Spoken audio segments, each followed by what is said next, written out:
What the hell is this? Get out! Get out of my lobby! Diane Calloway's heels cracked against marble like gunshots. She crossed the floor in 4 strides, finger already pointed like a weapon. Are you lost or just stupid?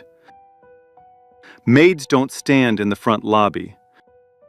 Maids go through the back, like the rest of the trash. The trainees froze, eyes on the floor.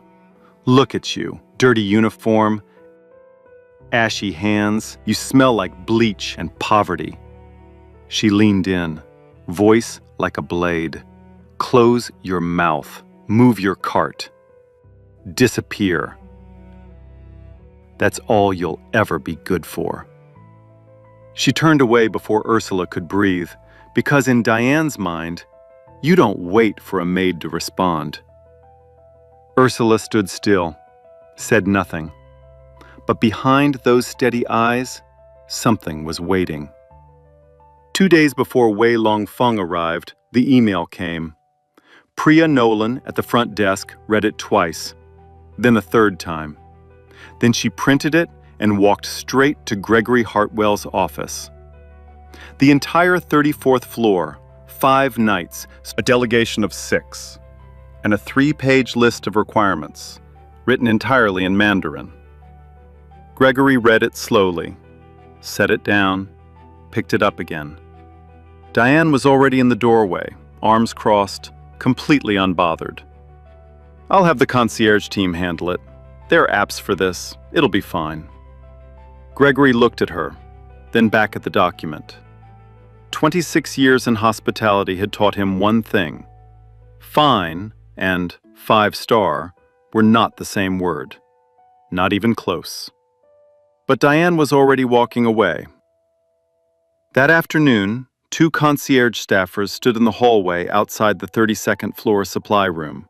Phones out, panic rising. One of them stabbed at a translation app, read the result, winced. That doesn't even make sense, the other one said. It's close enough. It is not close enough. This man is worth $4 billion. They kept fumbling, kept guessing. The app kept failing. 40 feet away, Ursula Monroe was restocking shelves in the supply closet. She could hear everything through the thin wall. She stopped. She listened. And without thinking, without even realizing she was doing it, her lips began to move. Silently, precisely, forming every word the app was butchering in the exact tones the app couldn't find. She caught herself, closed her mouth, went back to folding towels. But here's what nobody saw. Tucked under those towels, beneath the stack of fresh linens on her cart, a small paperback book, worn soft from years of handling, spine cracked, pages bent at the corners. A Chinese dictionary. Not a tourist phrase book, not a beginner's guide. The real thing. Read, reread, and memorized. She slid it deeper under the towels before stepping back into the hallway. Nobody noticed. Nobody ever noticed. But why did she hide it? Wei Longfeng walked through the front doors of the Aldbourne Grand on a Thursday morning, and the entire lobby changed register. Not loudly, not dramatically. It was quieter than that. The piano in the corner kept playing. The front desk kept moving. But something shifted, the way a room shifts when someone enters who has never once needed to raise their voice to be obeyed. He was 61, charcoal suit, black leather notebook. 6 people behind him moving in perfect formation. Diane Calloway was at the front, smile locked on like a stage light. Behind her, Tyler, a well-meaning 24-year-old assigned as cultural liaison, stood with the translation app open on his phone. His hands weren't shaking, but they wanted to. Bo Renchan stepped forward first. He was Wei's senior associate, the man who handled every detail so Wei never had to. Bo spoke directly to Diane, fast, formal, clipped. The Mandarin of boardrooms, not airports. He was asking about the room setup, the temperature, a specific tea, the furniture arrangement his team had submitted in advance. Tyler raised the phone. The app translated 40 seconds of precise instruction into 7 words. He want room cold, tea, table move? Bo's expression didn't change, but his eyes did. Wei glanced at the phone, then at Diane. He said absolutely nothing. He didn't need to. Gregory Hartwell stood at the edge of the lobby, a cup of coffee going cold in his hand, and felt the temperature of the entire interaction drop. Ursula was 40 feet away. She was changing out a flower arrangement near the elevator bank. White orchids, eucalyptus stems. She had been there for 6 minutes. Not one person had looked at her. She heard every word. Her hands kept working, lifting a stem, repositioning a branch, but her eyes cut sideways, just once, to Bo Rinshan's face. She wasn't just hearing the words, she was reading everything underneath them. The frustration building behind the composure, the specific requests that hadn't landed, the one detail, still unaddressed, that mattered more than Tyler or Diane or anyone else in that lobby understood. She knew exactly what Bo had said. She knew exactly what was lost.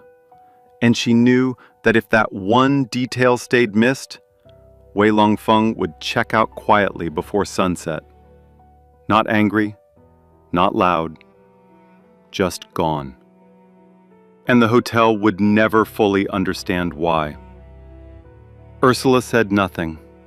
She finished the arrangement, set down the last stem, picked up her cart, and walked toward the service elevator. The service elevator doors were sliding shut behind her when she heard it.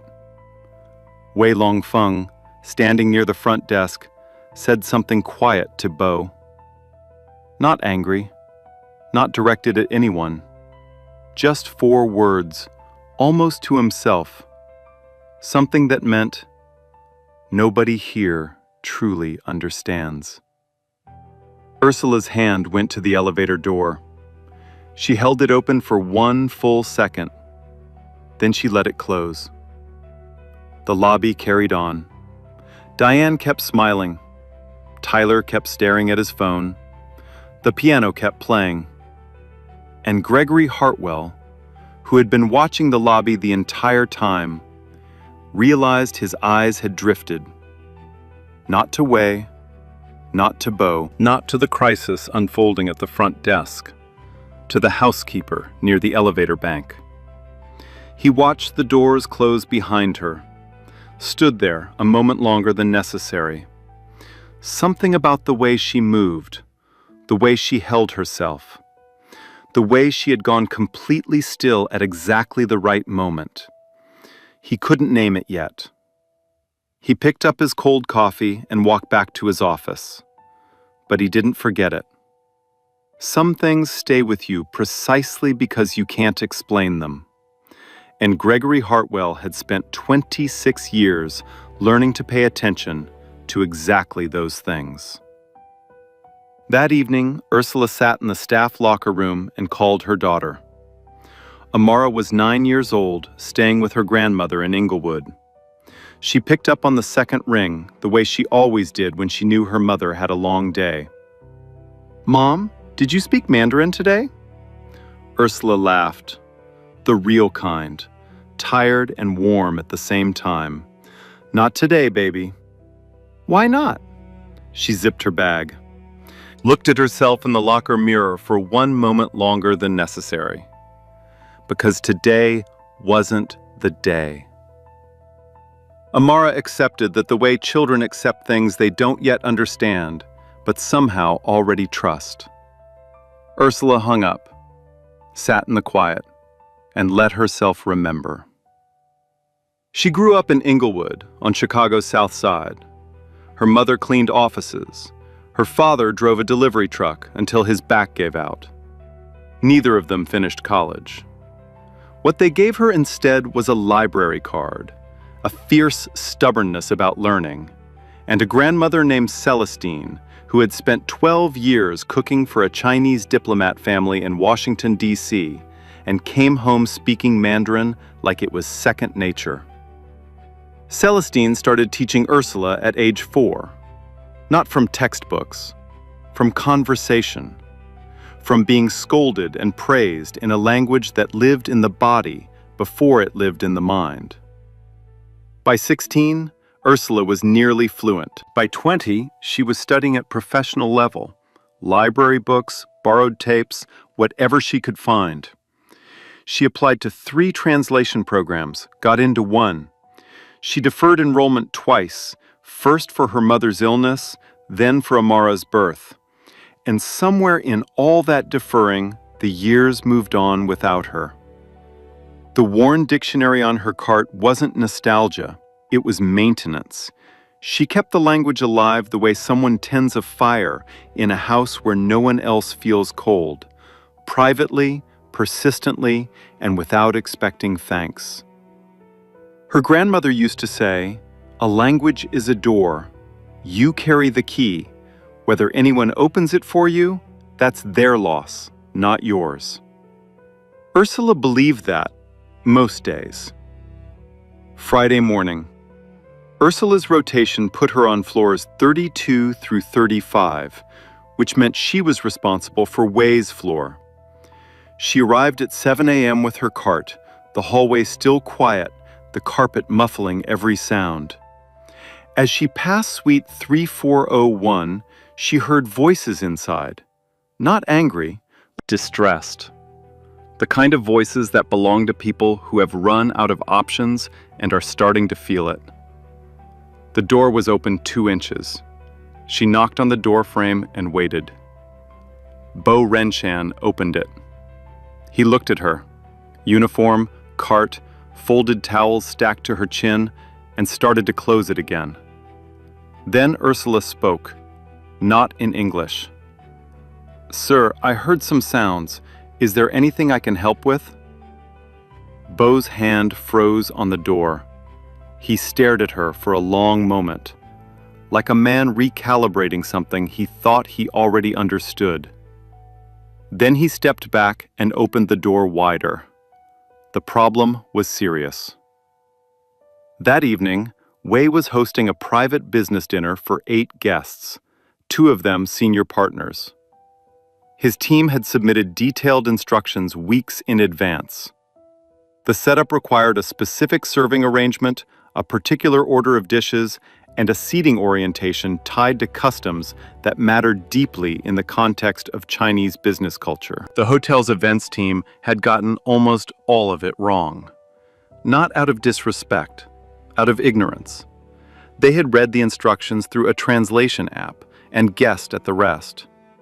Bo explained everything rapidly. He wasn't unkind, he was desperate. Ursula listened without interrupting. When he finished, she repeated the requirements back to him, every detail, in the correct order, with 2 clarifying questions about the serving sequence. Bo's expression moved through several things in quick succession. Surprise, disbelief, and then something quieter, the specific relief of finally being understood. She didn't call Diane, didn't fill out a request form, didn't go through any channel that would slow things down or draw attention to herself. She found Terence Okafor on the floor below, pressed a handwritten note into his hand, and spoke low and fast. "Take this to the events team. Tell them the corrections came directly from the guests' people. Walk fast." Terence looked at the note, then at Ursula. Are you speaking Mandarin?" She was already pushing her cart back toward the supply closet. "Keep moving, Terence." "Ursula, hey, Ursula!" But she was already gone. That evening, the private dinner on the 34th floor went perfectly. Every detail in place, every custom observed. Bo Renshan stood at the entrance to the dining room and surveyed the setup for a long, silent moment before allowing the guests inside. Something in his posture eased, the specific loosening of a man who had spent 3 days bracing for things to go wrong and was now, cautiously, quietly, allowing himself to believe they might not. Wei noticed. He always noticed. He said nothing. The evening was a success, and not one person in hotel management knew why. Not yet. But somewhere on the 32nd floor, Terence Okafor was standing at the end of a hallway, staring at nothing, replaying a 30-second conversation in his head and arriving at a conclusion that made absolutely no sense, and yet made complete sense at the same time. He pulled out his phone, started typing a message, then stopped, put the phone away. Some things you sit with before you say out loud. Terence made it until Saturday morning. That was how long he managed to keep it to himself. 18 hours, which for Terence Okafor was practically a record. He was at the front desk talking to Priya Nolan about nothing in particular when it just came out. Casual, almost offhand. You know, Ursula on housekeeping sorted the whole dinner situation last night, right? She spoke to them in Mandarin, like actual Mandarin. Priya stopped typing, turned slowly. She what? Full conversation. Corrected the entire setup. I was standing right there. Priya stared at him for a moment. Then she looked down at her keyboard, then back up at Terence. Does Diane know? Terence's expression answered that question before he could. Diane Calloway found out within the hour. She didn't storm, she didn't raise her voice. She did something worse. She waited until the mid-morning lull, walked into the service corridor where Ursula was restocking a supply cart, and closed the distance between them with the slow, deliberate patience of someone who has never once doubted their own authority. I heard about last night, Diane said. Her voice was pleasant, terrifyingly pleasant. I want to be very clear with you. What you did, going around the events team, communicating directly with the guest, that is not your role. That is not something you do again. Ever. Ursula held the cart handle, said nothing. I appreciate initiative, I do, but there is a chain of command in this building for a reason. You are housekeeping. If something needs to be communicated to a guest, you come to me. You don't freelance. You don't improvise. You stay in your lane. She tilted her head slightly. Are we clear? Yes, ma'am. Diane held the look for one extra beat, just long enough to make sure it landed, then turned and walked away, heels sharp against the tile floor, unhurried. Ursula stood at her cart and stared at the floor. White tiles, hexagonal, cold. This wasn't new. That was a thing nobody understood from the outside. This was never new. 4 years ago, she had submitted a note to HR. 1 page, polite, professional, carefully worded. She had suggested she might be useful as an informal cultural liaison when guests from Mandarin-speaking regions were in residence. She had listed her background, her years of study. She had kept it brief because she knew brevity was safer. HR forwarded it to Diane. Diane filed it under Miscellaneous Staff Suggestions. It was never acknowledged. Not a reply. Not even a standard, "Thank you for your feedback" form letter. 2 years after that, she was refilling the water station at the back of a department meeting she wasn't supposed to be in. The concierge manager was midway through a presentation. He said, clearly and without irony, "We really need to source some Mandarin-speaking staff. It's a genuine gap we cannot keep ignoring." Ursula was standing 6 feet from the back wall. She did not raise her hand. That evening, she sat in her car in the parking structure for 11 minutes before she could make herself drive home. She wasn't crying, She was just still. The dictionary was in her bag. She took it out. Held it the way you hold something that has cost you more than anyone else will ever know. Her grandmother's voice, her grandmother's hands, a language learned in a kitchen in Washington, D.C., carried across decades and geography, and delivered into a supply closet on the 32nd floor of a hotel where nobody thought to ask. She put the dictionary back, started the car. Some fires burn for a very long time before anyone sees the light. Sunday morning, 8:47 a.m. Priya Nolan was at the front desk when the call came in. She listened, nodded twice, then set the phone down very carefully, the way people set things down when they're trying not to panic, and walked directly to Diane Calloway's office. The interpreter was not coming. Flight delay.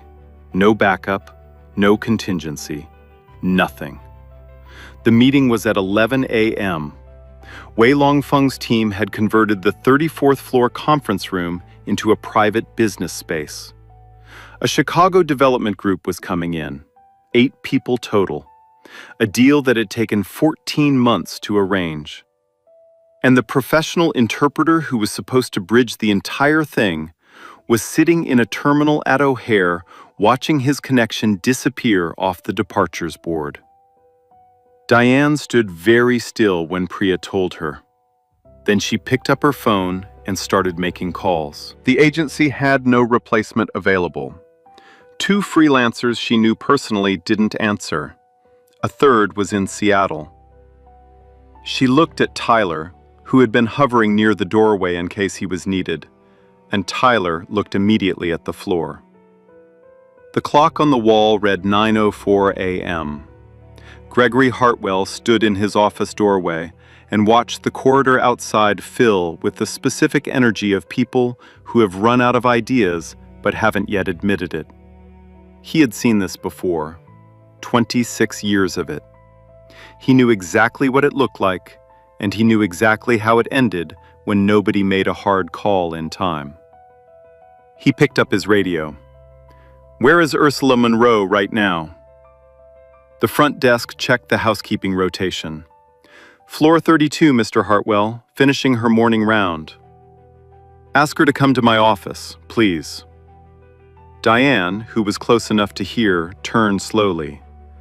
"Greg, I'll explain in a minute," he said, and walked back to his desk. Ursula had never been to Gregory Hartwell's office for anything good.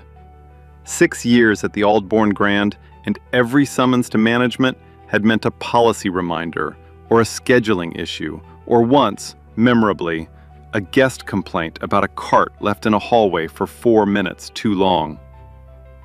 She knocked on the open door and stood in the frame.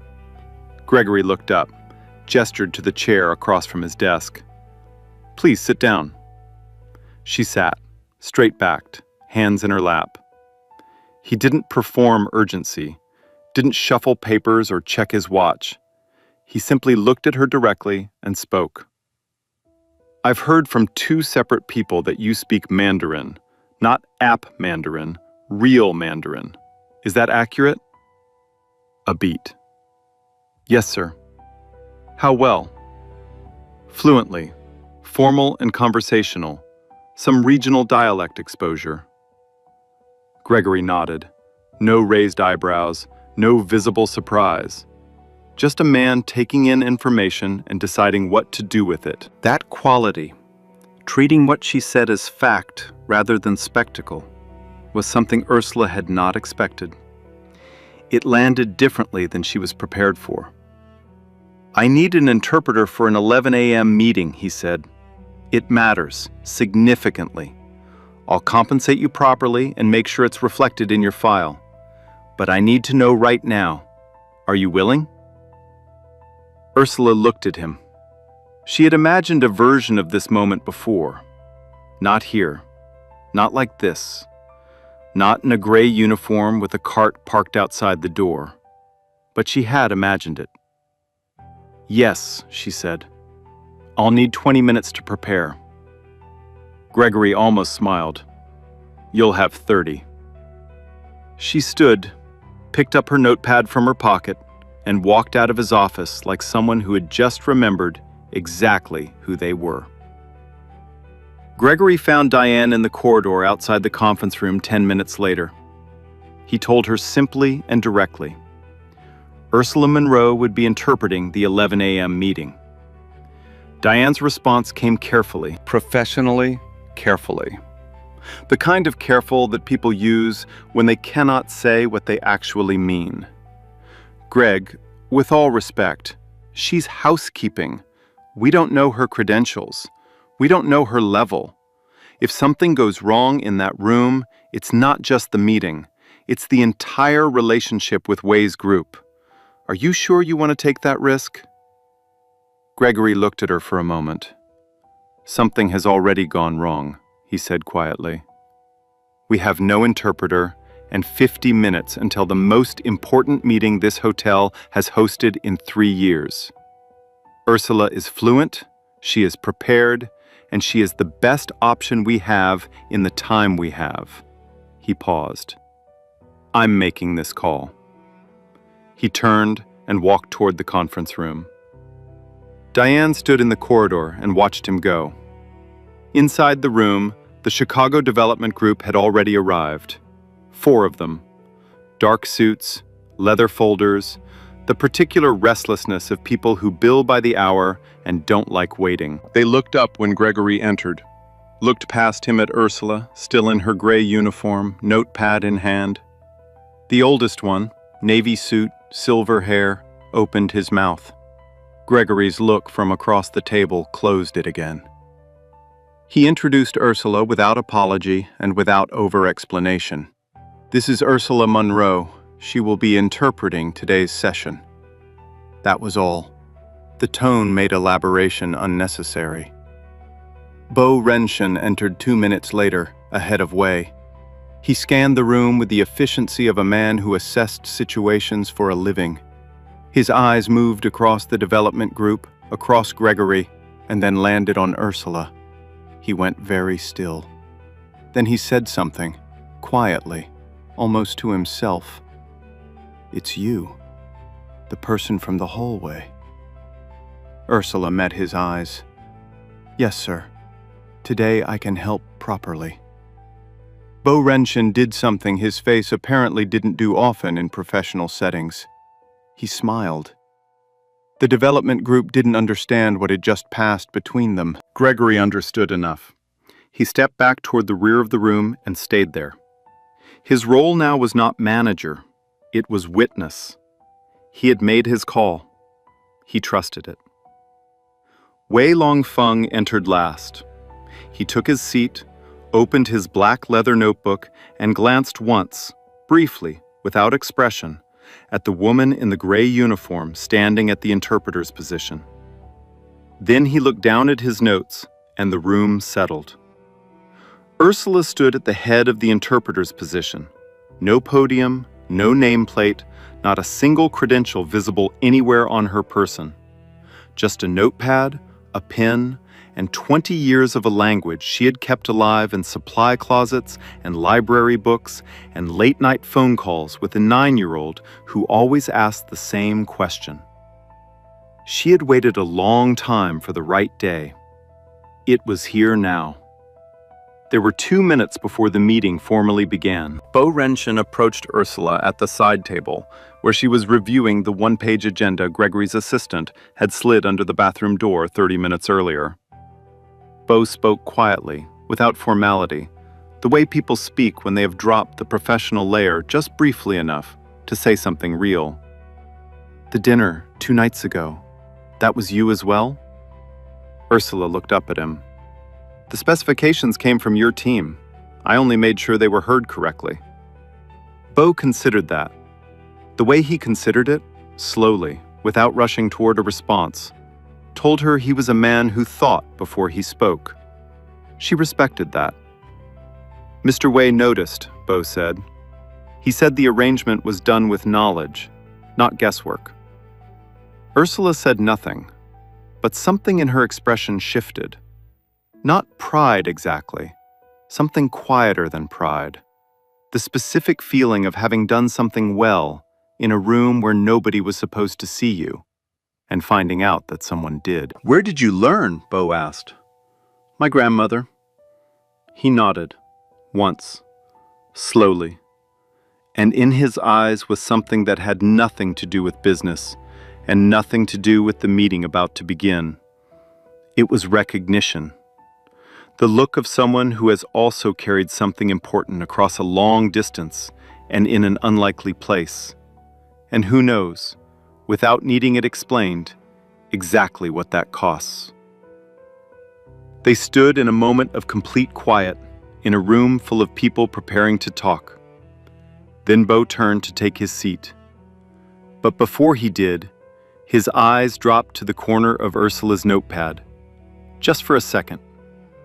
She had written a single character there, small and automatic, the way people write things they've written 10,000 times without thinking. The character for endurance, for patience, for bearing what must be borne. Bo looked at the character, then at Ursula. He said nothing more. He didn't need to. He simply returned to his seat with the careful composure of a man who had just seen something he would not forget.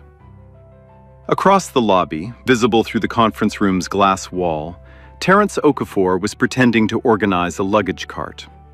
He had been pretending for 6 minutes. His hands weren't really moving. His eyes were fixed on the woman in the gray uniform standing at the head of the room. No title, no credentials, not one single marker of authority, except the way she held herself. He stopped pretending to organize the cart. He just stood there and watched. His eyes were a little too bright. The meeting opened at 11:02 a.m. Floor-to-ceiling windows, Chicago skyline, Lake Michigan a pale silver line at the edge of everything. The scent of jasmine tea and fresh coffee mixing in the air-conditioned quiet. 8 people at a mahogany table, and Ursula Munro standing at the interpreter's position. No chair, no podium, because she had read once in a library book about professional interpreting that standing interpreters are harder to ignore. Wei Longfeng opened with a formal statement. His voice was measured, unhurried, carrying the weight of someone who had sat in rooms like this for 40 years and never once needed to perform authority. His first words meant, "I am glad that finally someone can truly listen." Ursula translated it exactly, clearly, without softening a single syllable. She looked directly at the Chicago Development Group as she delivered it. The word finally landed in the room like a stone dropped in still water. One of the men across the table shifted in his chair. Good, Ursula thought. Feel it. The first 20 minutes moved well. Wei's Mandarin was the Mandarin of formal business, precise, layered, occasionally classical in ways that demanded cultural fluency, not just language. Ursula matched it beat for beat.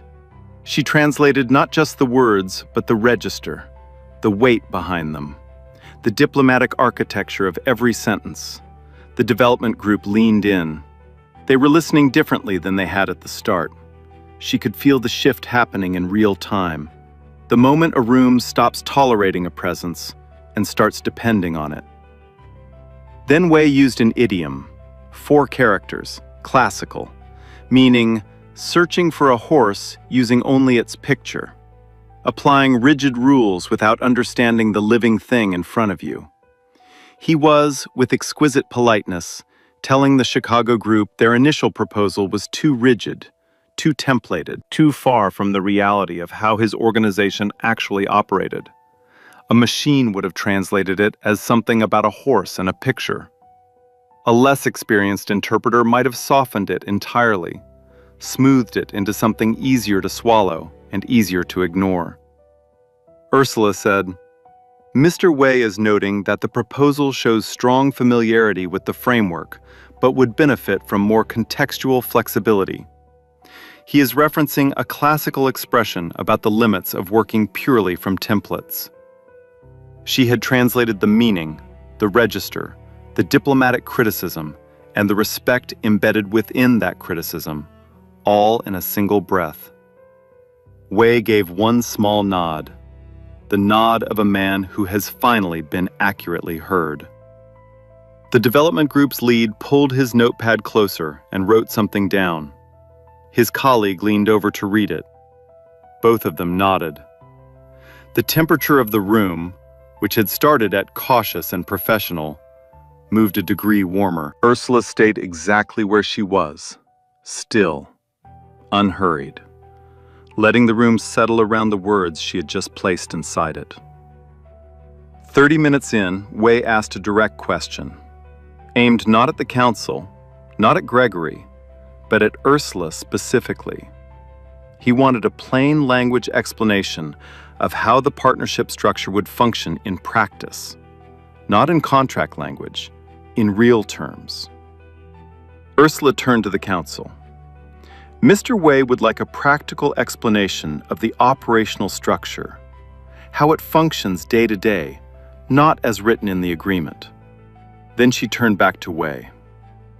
Sir, I am asking them to explain in direct terms. She had done something the room didn't fully register in the moment, but would think about afterward. She protected Wei's intelligence, framing his question as a request for clarity, not confusion. She protected the council's standing, giving him the opportunity to explain, rather than implying he had been unclear. And she kept the conversation moving forward, rather than backward. The council gave a clear, direct answer. Ursula translated it with the same precision. Wei listened, nodded twice, picked up his pen again. Gregory Hartwell, at the back of the room, allowed himself one slow breath. 40 minutes in, the meeting shifted to contract specifics.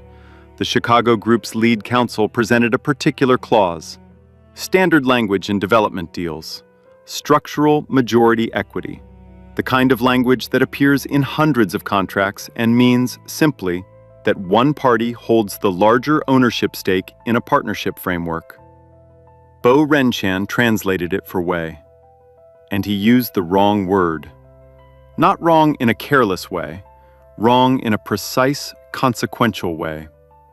The Mandarin word he chose carried a different weight, something closer to dominance, to control in the adversarial sense, rather than the structural and neutral sense the council had intended. Wei's pen stopped moving. It was a small thing, invisible to everyone in the room except the one person who had spent 20 years learning exactly how much a single word could carry. The council kept talking. The development group kept nodding. The room looked identical to how it had looked 30 seconds ago. But Ursula had heard it. She understood immediately what Bo's word implied. And she understood, with complete and terrible clarity, what would happen if this moment passed without correction. Wei Longfeng would finish this meeting with perfect courtesy. He would shake every hand at the table. He would return to his suite, and he would quietly instruct Bo to begin exploring other options in another city, with another group. He would never say why. The Chicago team would never know what changed. The deal would simply cease to exist. 14 months of work, 8 people in a room, a skyline full of morning light. All of it balanced on one word that nobody else had caught. Ursula had a single choice to make, right now, in front of everyone. She could stay in her lane, the lane Diane Calloway had spent 6 years assigning her, and let the moment pass. Or she could do what she had always been capable of doing. She looked at Wei directly. Her voice was calm, respectful, completely certain. Sir, with respect, allow me to clarify the translation. The term used here refers to structural majority equity. It is contractual language describing a partnership framework. It is not a statement about the nature of the relationship between the parties. The intent is cooperation, not control. The room went completely silent. The council stopped mid-sentence. The development group looked at each other. Bo Renshan's expression was unreadable. Gregory Hartwell at the back of the room had stopped breathing entirely. Wei Longfeng looked at Ursula. 1 second. 2. 3. The entire meeting. 14 months, 8 people, a skyline full of light, balanced on those 3 seconds, like something resting on the very edge of a table. Then Wei opened his pen and continued writing in his notebook. The council exhaled, slowly, quietly, like a man who had just watched something very close to catastrophe reverse direction and was not yet sure he fully understood how. He looked at Ursula. "Thank you," he said. Genuine, completely unscripted. The thank you of someone who understood exactly what had just been handed back to him. Bo Renshan turned to Ursula and gave her one formal nod, deliberate, unhurried. The nod of one professional to another, across a table that had no reason to connect them and yet just had. The meeting continued, and as it did, something in the room had shifted in a way that could not be undone. The development group was no longer looking past Ursula. They were looking at her. The gray uniform had not changed. Her nameplate had not changed. Nothing visible about her was different at all. But the room knew now what it was dealing with. Near the end of the meeting, Wei said something quietly, low enough that only Ursula could hear. It meant, "Where did you learn?" "From my grandmother, sir," she said. Wei looked at her uniform, then at her face. He held that for a moment, the distance between those two things and everything that distance contained. He said nothing more, but he closed his notebook slowly, with care. The care of someone who understood that certain things deserved to be preserved. And Ursula Monroe stood at the interpreter's position, gray uniform, no title, not one credential visible, in a room full of suits and leather folders and combined net worths that could buy a small country, and felt, for the first time in a very long time, exactly the right size. The meeting concluded at 1:14 p.m. The Chicago Development Group signed the preliminary framework agreement. Handshakes, the usual theater of conclusion, folders closing, pens capping, the collective exhale of people who had come in uncertain and were leaving with something solid. The lead counsel stopped at the door on his way out. He turned back, looked at Ursula, still standing, still in gray, notepad tucked under her arm. "I don't know what your title is here," he said, "but what you did in that room today, that was professional grade work. More than professional grade." He paused, as if searching for the right word and finding it wasn't enough. "Thank you." Ursula nodded, said thank you, waited for them to leave. Then she stood alone in the conference room. The skyline was bright through the floor-to-ceiling windows. Lake Michigan, pale silver, unchanged. The jasmine tea had gone cold. Someone had left a pen on the table. The chairs were slightly askew from where people had pushed back to stand. She allowed herself 30 seconds, just 30.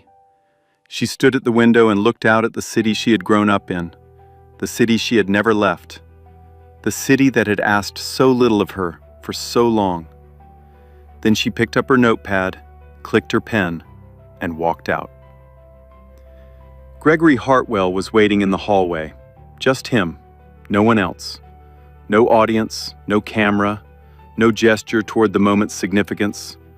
Just a man standing outside a conference room with his hands in his pockets, waiting for the person he needed to speak to. "Thank you," he said. "What you did today, that was exceptional. Not adequate, Not sufficient. Exceptional. Ursula looked at him carefully. The way someone looks at praise when they have spent years learning to check whether it comes with conditions attached. Gregory saw the look. He understood exactly what it meant. "I also owe you an apology," he said. "On behalf of this hotel, you submitted a note to HR 4 years ago. It should have received a response. It didn't. That was a failure of process, of leadership, and of basic professional respect. Mine included." He held her gaze. "I intend to correct it." The hallway was quiet. Somewhere down the corridor, a door opened and closed. The distant sound of the elevator arriving at the floor. Ursula's jaw worked slightly, just slightly. The specific movement of someone receiving something they had stopped expecting and are not yet sure how to hold. "Thank you, Mr. Hartwell," she said. "Gregory." A beat. "Gregory." He nodded once, and that was enough. Later that afternoon, Wei Longfeng requested a brief meeting with hotel leadership before his departure for a day trip. Gregory arranged it in the lobby's private salon, a small, quiet room off the main floor, used for exactly this kind of moment. Present, Gregory, Diane Calloway, whose expression had not fully recovered since the morning, Sandra Whitmore, the regional vice president who had arrived for a routine inspection and was instead receiving an education, Bo Renshan, standing to Wei's left, and Ursula Munro, requested by name specifically by Wei's team, standing near the window in the same gray uniform she had worn all day. Diane had heard that. Ursula Munro, requested by name. She had stood very still when Priya told her, the way people stand still when something has shifted beneath them and they are not yet ready to acknowledge it.